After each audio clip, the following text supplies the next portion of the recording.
નમસ્કાર દોસ્તો, લાસ્ટ વિડિયોમાં આપણે ડિબેન્ચર બહાર પાડી પરત કરવાના 6 સંજોગોમાંથી 3 સંજોગોના દાખલા શીખેલા।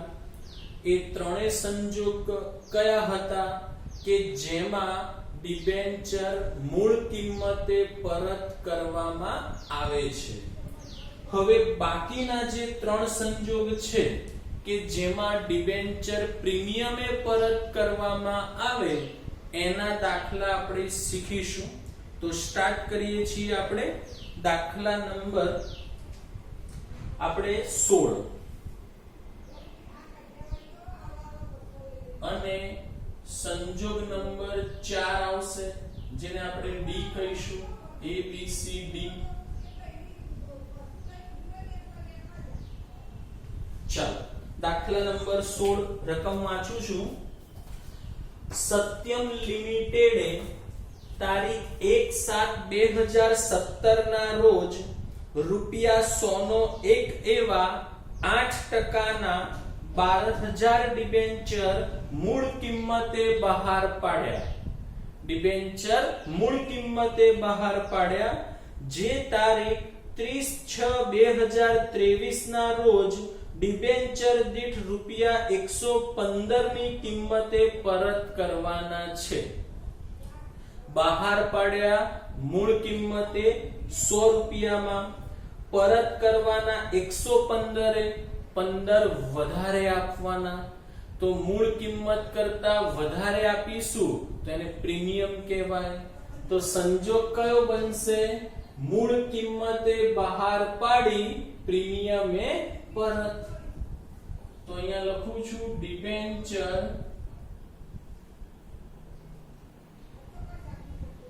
મૂળ કિંમતે બહાર પાડી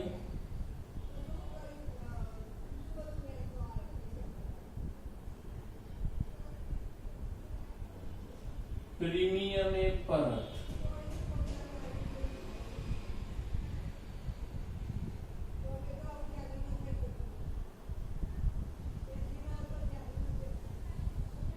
અચ્છા, તમને દોસ્તો યાદ હશે બહાર પાડવાની કેટલી નોંધ? 2, પરત કરવાની કેટલી? 2। તો આપણને આગળ કીધું છે કે કંપનીના ચોપડે ડિબેન્ચર બહાર પાડતી વખતની અને પરત કરતી વખતની જરૂરી આમ નોંધ લખો। તો બહાર પાડવાની 2, પરત કરવાની 2, તો ટોટલ આપણે કેટલી આમ નોંધ લખવાની થશે? 4। તો સ્ટાર્ટ કરીએ। પહેલા બહાર પાડવાની વાત 1/7/2017 ના રોજ કંપનીનું નામ છે સત્યમ લિમિટેડ ના ચોપડે આમ નોંધ।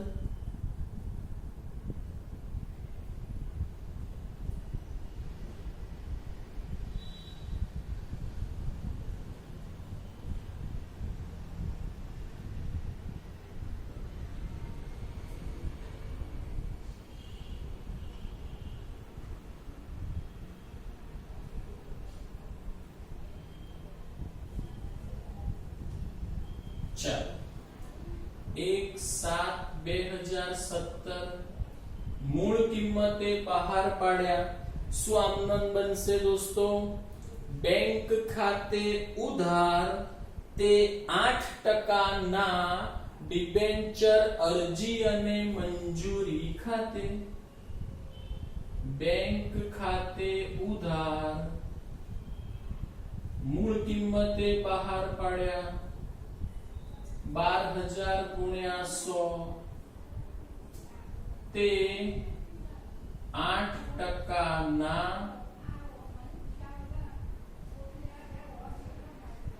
ડિબેન્ચર અરજી અને મંજૂરી ખાતે।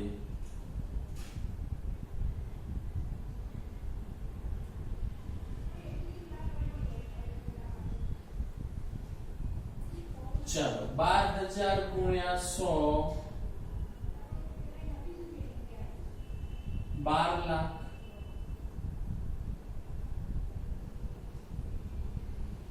ચાલો બીજી આમ નોંધ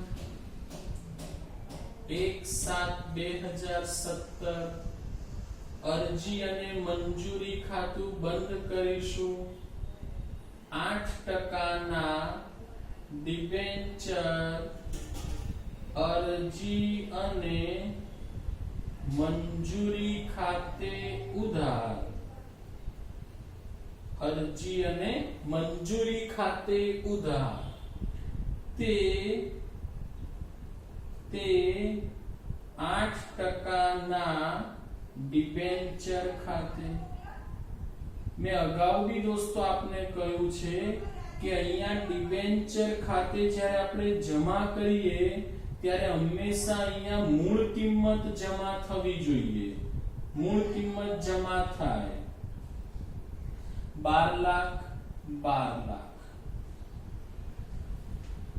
અહીંયા એક નવો મુદ્દો દોસ્તો આપણે શીખવાનો છે મને કહેજો દોસ્તો આપણે ડિબેન્ચર કઈ તારીખે બહાર પાડ્યા 1/7/17 કઈ તારીખે આપણે પરત કરવાના 30/6/2023 કઈ કિંમતે બહાર પાડ્યા હતા 100 મતલબ મૂળ કિંમતે પરત કેટલામાં કરવાના 115 માં તો આપણે 15 રૂપિયા એક ડિબેન્ચરે વધારે પાછા આપીએ છીએ દોસ્તો એક ડિબેન્ચરે 15 રૂપિયા દોસ્તો આપણે વધારે પરત કરીએ છીએ તો વધારે રૂપિયા આપણે આપીશું તો કંપનીને ફાયદો થશે કે નુકસાન તો કે નુકસાન થશે પણ મને કહો દોસ્તો આ નુકસાન આજે થશે કે ભવિષ્યમાં તો આપણે પરત 30/6/2023 કરવાના છે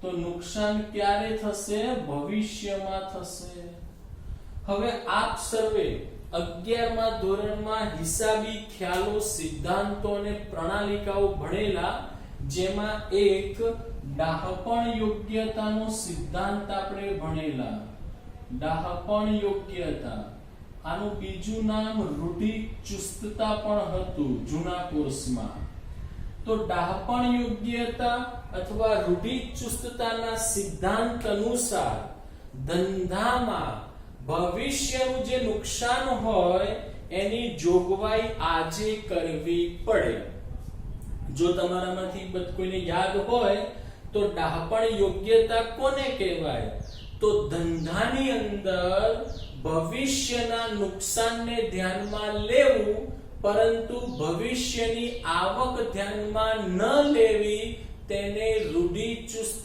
વલણ અથવા ડાહપણ યોગ્યતા કહે છે ઓકે દોસ્તો તો આજે આપણું ભવિષ્યનું નુકસાન છે એને આજે ધ્યાનમાં લેવું પડે મતલબ બહાર પાડતી વખતે જ એને ધ્યાનમાં લેવું પડે તો એની અસર તમારે અત્યારે એટલે કે બહાર પાડતી વખતે જ આપવી પડે તો આ નુકસાન છે દોસ્તો તો નુકસાનને શું કરવાનું ઉધાર શું નામ લખવાનું તો ખાતું કયું લખવાનું ડિબેન્ચર બહાર પાડતા થયેલ નુકસાન ખાતે ઉધાર શું લખવાનું ડિબેન્ચર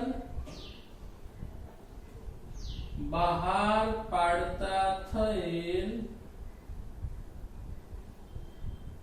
નુકસાન ખાતે ઉધાર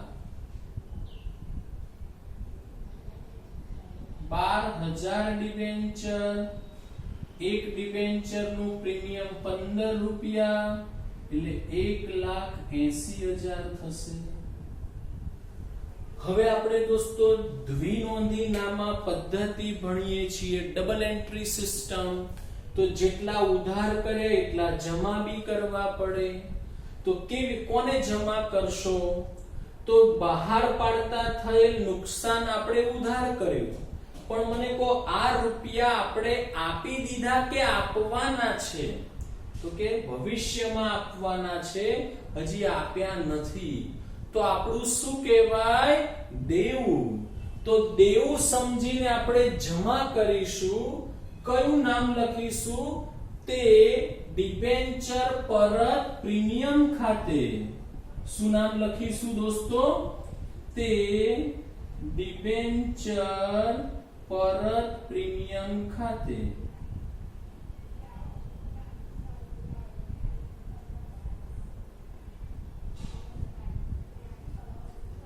₹12,000 ગુણ્યા 15 1,80,000। ઓકે દોસ્તો, હું ફરીથી સમજાવી દઉં। જ્યારે પ્રીમિયમે પરત કરવાના હોય, બાર ગમે તે રીતે પાડો, પણ પ્રીમિયમે પરત કરો એ આપણું ભવિષ્યનું નુકસાન છે। દાહપણ યોગ્યતાના સિદ્ધાંત મુજબ ભવિષ્યના નુકસાનને અત્યારે એટલે કે વર્તમાનમાં જ ધ્યાનમાં લેવું પડે। તો બીજી આમ નોંધમાં એટલે કે બહાર પાડતી વખતે જ ડિબેન્ચર બહાર પાડતા થયેલ નુકસાન ખાતું ઉધાર કરવાનું અને ડિબેન્ચર પરત પ્રીમિયમ ખાતું જમા કરવાનું। સમજ પડી હશે દોસ્તો? હજી એક આગળ વાત સમજાવું। ડિબેન્ચર બહાર પાડતા થયેલ નુકસાન જે છે ને એને પણ ડિબેન્ચર બહાર પાડતા થયેલ જે નુકસાન છે એને પણ ડિબેન્ચર વટાવની જેમ જેટલા વર્ષ માટે ડિબેન્ચર બહાર પાડ્યા હોય એટલા વર્ષમાં અથવા એના કરતા ઓછા સમયમાં આ નુકસાનને માંડી વાળવામાં આવે છે। જ્યાં સુધી આ નુકસાન માંડી વાળવામાં ન આવે ત્યાં સુધી તેને મિલકત લેણા બાજુ અવાસ્તવિક મિલકતના હેડિંગ નીચે દર્શાવવામાં આવે છે। મિલકત લેણા બાજુ જે રકમ માંડી વાળેલી ન હોય તેને અવાસ્તવિક મિલકતના મથાળા નીચે બહાર પાડતા થયેલ નુકસાનની રકમ દર્શાવાય છે। આગળ વધીએ દોસ્તો। બહાર પાડવાની બે આમ નોંધ। હવે પરતની વાત કરીએ। પરતની બે આમ નોંધ। હવે પરતમાં યાદ હોય તો આપણે ડિબેન્ચર ખાતું ઉધાર કરતા, આ મૂળ કિંમત છે, પણ જોડે જોડે પ્રીમિયમ પણ આપવાનું છે। તો ડિબેન્ચર અને પરત પ્રીમિયમ બંને ઉધાર કરવાના અને ડિબેન્ચર હોલ્ડર્સ ખાતે જમા કરીશું। તો શું આમ નોંધ બનાવશો? બોલો। 8% ના ડિબેન્ચર ખાતે ઉધાર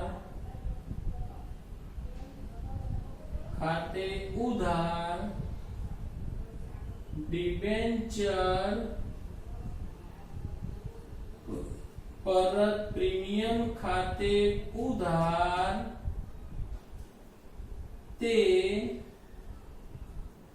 ડિબેન્ચર હોલ્ડર્સ ખાતે।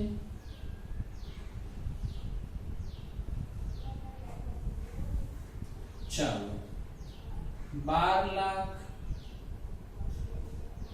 1,80,000 તો હોલ્ડર્સ ખાતે જમા આવશે 13,80,000। હવે હોલ્ડર્સ ને રકમ ચૂકવી દઈએ તો શું આમ નોંધ બનશે? હોલ્ડર્સ ને ચૂકવીએ તો ડિબેન્ચર હોલ્ડર્સ ખાતે ઉધાર તે બેંક ખાતે।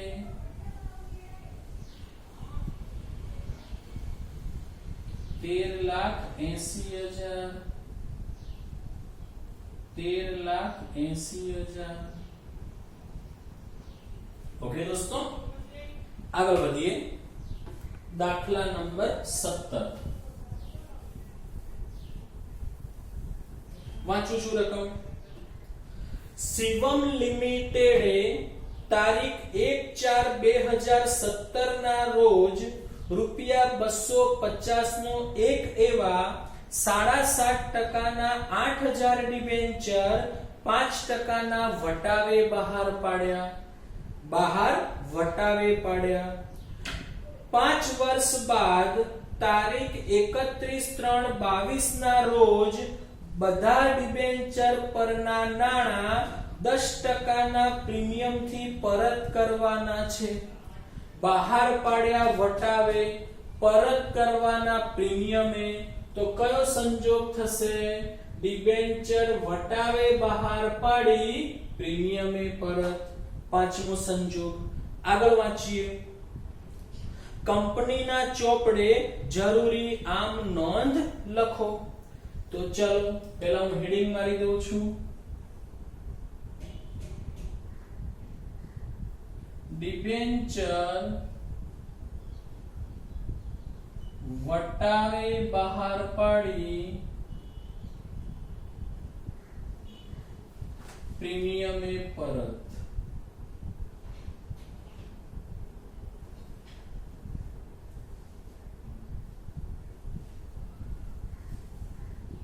ચાલો દાખલા નંબર 17 શિવમ લિમિટેડ ના ચોપડે આમ નોંધ.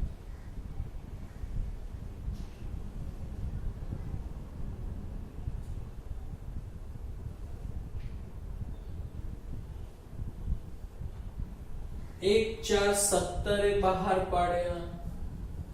ચલો બહાર પાડવાની આમ નોંધ દોસ્તો શું આવશે? બેંક ખાતે ઉધાર. હવે આપણે વટાવે બહાર પાડ્યા છે તો 250 રૂપિયા મૂળ કિંમત, 5% વટાવ, તો 250 ના 5% થશે 12.5, એટલે બહાર પાડ્યા 237.5 માં. તો 8000 ડિબેન્ચર ગુણ્યા 237.5 અને તે 7.5% ના ડિબેન્ચર ખાતે ના ડિબેન્ચર અરજી અને મંજૂરી ખાતે, સોરી દોસ્તો, અરજી અને મંજૂરી ખાતે.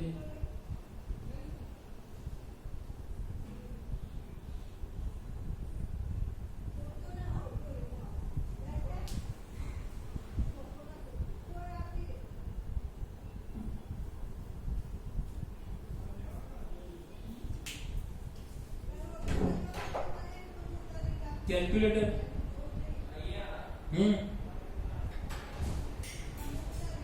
एक मिनिट दोस्तों, गुणाकार चेक 19 लाख આવશે પણ હું ખાલી ચેક કરી લઉં છું દોસ્તો, એક જ મિનિટ.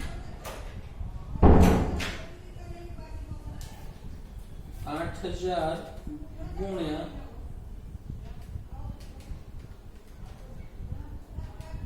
237.5 બરાબર છે 19 લાખ.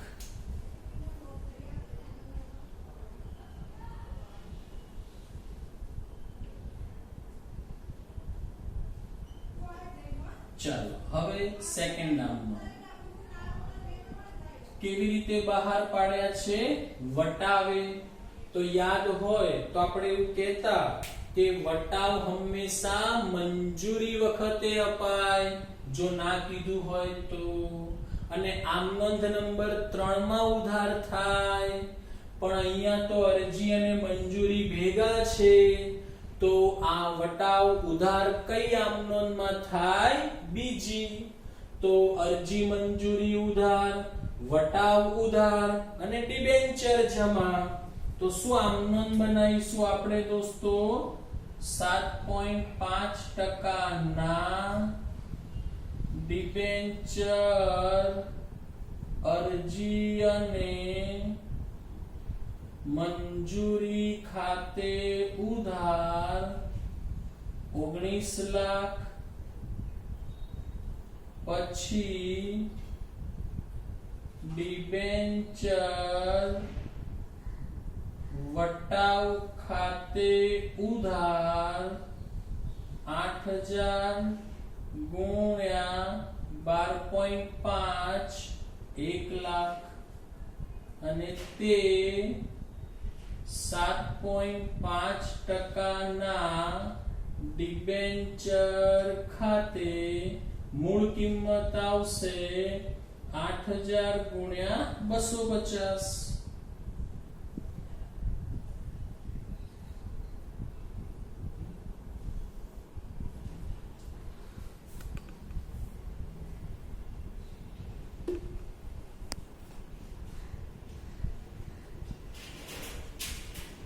અહીંયા કેટલા આવશે 20 લાખ। હવે દોસ્તો આ તો વટાવે બહાર પાડવાની આમ નોંધ છે, પણ અગાઉના દાખલામાં ભણ્યા પરત પ્રીમિયમે હોય ત્યારે તમારે બીજી આમ નોંધમાં આ બે ખાતા જોડવા પડે। તો અહીંયા બી આપણે પરત કેવી રીતે કરવાના છીએ? પ્રીમિયમે કેટલા ટકા? 10%। કોના 10%? મૂળ કિંમતના। તો 250 ના 10% કેટલા થાય? 25।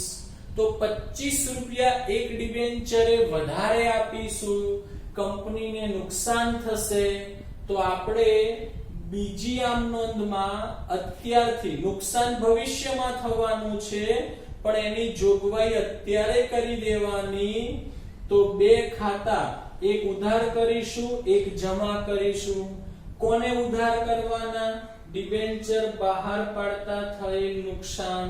કોને જમા કરવાના? ડિબેન્ચર પરત પ્રીમિયમ ખાતે। દોસ્તો ફરીથી કહી દઉં છું, પ્રીમિયમે પરત હોય ત્યારે સેકન્ડ આમ નોંધમાં મૂળ આમ નોંધ જે હોય એ સિવાય બે ખાતા એડ કરવાના। પરત નુકસાન ઉધાર, પરત પ્રીમિયમ જમા।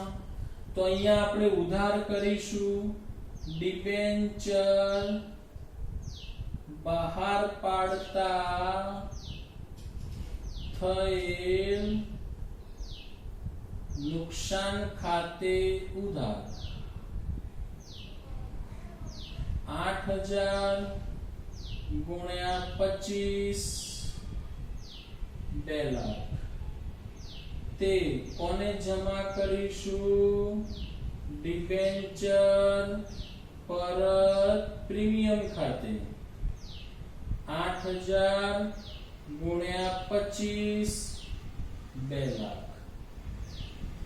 ચાલો હવે પરત કઈ તારીખે કરવાના છે? 31/3/22। ઓકે, તો ડિબેન્ચર પરત પ્રીમિયમ બંને ઉધાર, ડિબેન્ચર હોલ્ડર્સ જમા। ઓકે, તો શું આમ નોંધ બનશે દોસ્તો? 7.5% ના ડિબેન્ચર ખાતે ઉધાર, ડિબેન્ચર પરત પ્રીમિયમ ખાતે ઉધાર, તે ડિબેન્ચર હોલ્ડર્સ ખાતે। ચાલો તો 20 લાખ, 2 લાખ, ટોટલ 22 લાખ રૂપિયા ચૂકવી દઈએ। હવે શું આમ નોંધ બનાવીશું? ડિબેન્ચર હોલ્ડર્સ ખાતે ઉધાર, તે બેંક ખાતે 22 લાખ 22 લાખ। તો દોસ્તો યાદ રાખશો, જ્યારે પ્રીમિયમે પરત કરવાના હોય ત્યારે આપણે શું કરીશું? તો સેકન્ડ આમ નોંધમાં મૂળ આમ નોંધ તો લખવાની જ, અને આ બે નામ ઉમેરવાના। ઓકે દોસ્તો।